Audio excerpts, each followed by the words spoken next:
So in the name of misinformation, disinformation and information, my mate Russell Brand, who lives just down the road, has had one of his YouTube videos removed for committing a tiny little mistake, which, fair enough, he did, and he held his hands up for it, He even made a public apology video. But for all the people, right, who agree with this sort of thing, because you'll be surprised because there are actually people who agree with this sort of thing, I'll ask you, what is the difference in Russell Brand's mistake compared to, I don't know, the big mainstream media companies who make mistakes every single day, whether it's on newspapers, in TV, or on radio, and then upload those mistakes onto social media?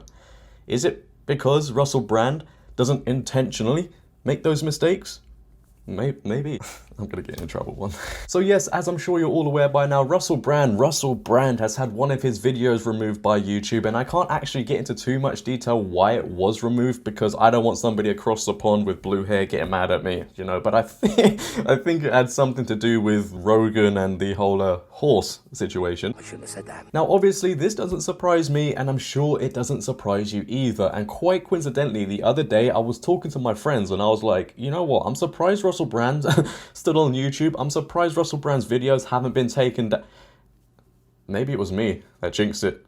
Russell Brand, however, sent out this tweet a couple days ago expressing his justified frustrations and letting the world know that he too has now been censored and attached a 2-minute video to this. So let's just see what my good old mate Russell Brand has to say for himself. And oh, by the way, I'll let you know now, we can't react to this whole thing because we don't know who may be watching. I just had a vision from that scene in Lord of the Rings between Gandalf and Sauron in the Fellowship of the Ring. We do not know who else may be watching.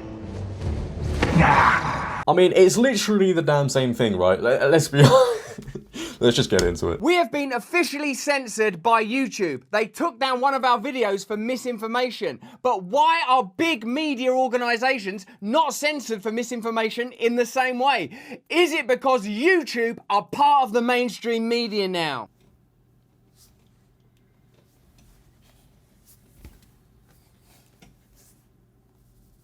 The good news is we're moving to Rumble. All of our content is up on Rumble first and we'll be streaming on Rumble every day. We made an apology video. We've taken that down as well. YouTube took down our original video. We've taken down the apology video because in case we reiterate the claim while apologizing for it. So both of those videos you can watch right now on Rumble. They're still live on Rumble. That's the reason we're joining them, because they're not going to censor our content. And this misinformation strike and takedown demonstrates exactly what it is we're talking about. You have to give it to Rumble at this point though, let's be honest, because they're literally stood there catching anybody with a safety net who has thoughts and opinions, right? They've managed to secure some big names in politics. They have Steve Will Do It also joining them, and they obviously have Andrew Tate and now Russell Brand. And as much as I would personally love to see a platform like Rumble rival YouTube, and I'm sure you would as well, I just don't think it's going to hit the big mainstream as much as people think because of the content it allows and the people it allows on the platform. And let's be honest, right, if it's not those reasons, it's because the average person, not you, the average brain dead person in the street, cannot be bothered to stop scrolling on TikTok, YouTube, Instagram, whatever, and actually download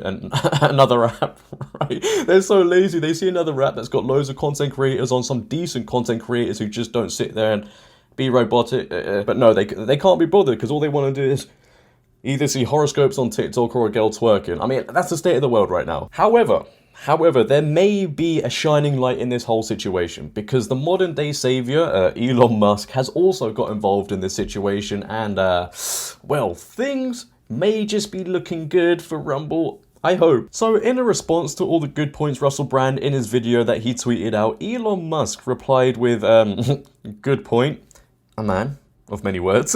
We then surprisingly get Dan Bongino getting involved, I hope I said your name right by the way, and says, Elon, it would be really incredible if you and Rumble got together, a force multiplier like no other. Which then Elon Musk replied with, I'm a little preoccupied right now. Now whether that's to do with his Twitter lawsuit, I don't know, or he could just be simply, lighting one up.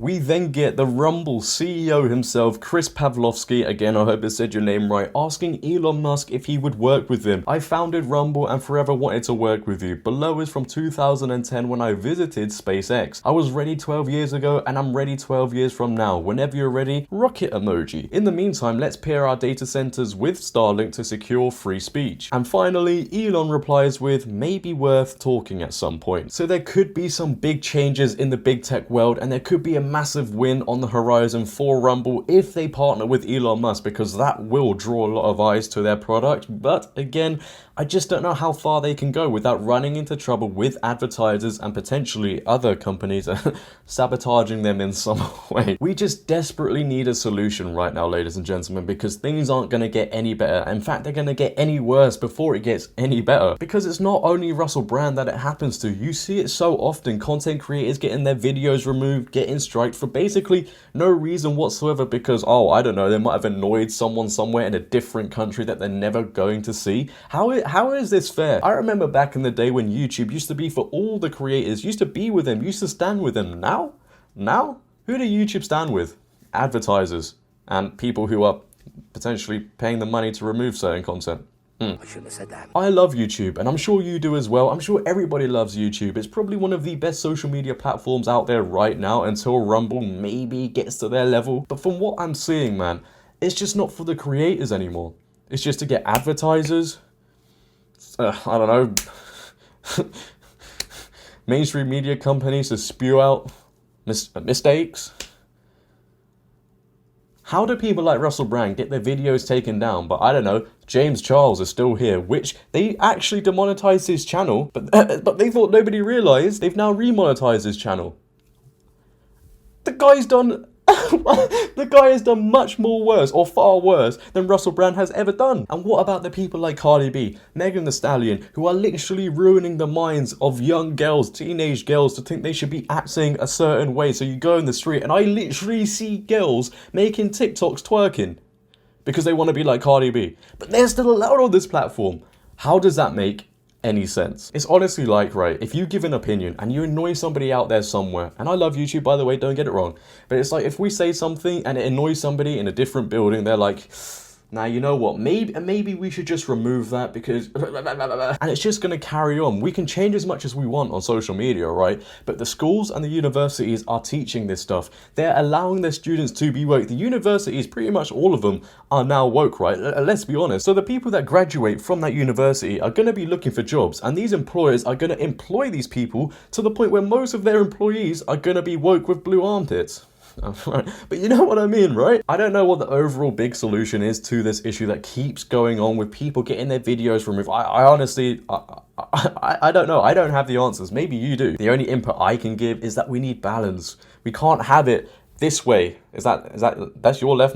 It's my left anyway. We can't have it so far down the left, right? Because it's out of balance. And then you see what's going on in the world. Is it any wonder everybody's so divided right now? See, that's common sense. But apparently that's not appreciated anymore.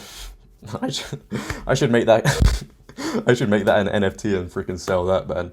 Common sense. But if you have enjoyed today's video, ladies and gentlemen, please for me, make sure to leave a like rating. If you're new, hit that big red subscribe button and turn on bell notifications so you never miss a video. I didn't expect my video yesterday to do so well, so thank you to anybody who's still here right now and you subscribed. Thank you, sir. It honestly means the world that there's other people out there who think like me and see what's going on and are like, nah, you know what? Maybe things need to change. So thank you. So until tomorrow, it has been your boy JD. Make sure you stay away from the woke agenda, otherwise your brain will turn, it will rot. I'm not even joking, man. Just go outside and you'll see. I'm out. Peace.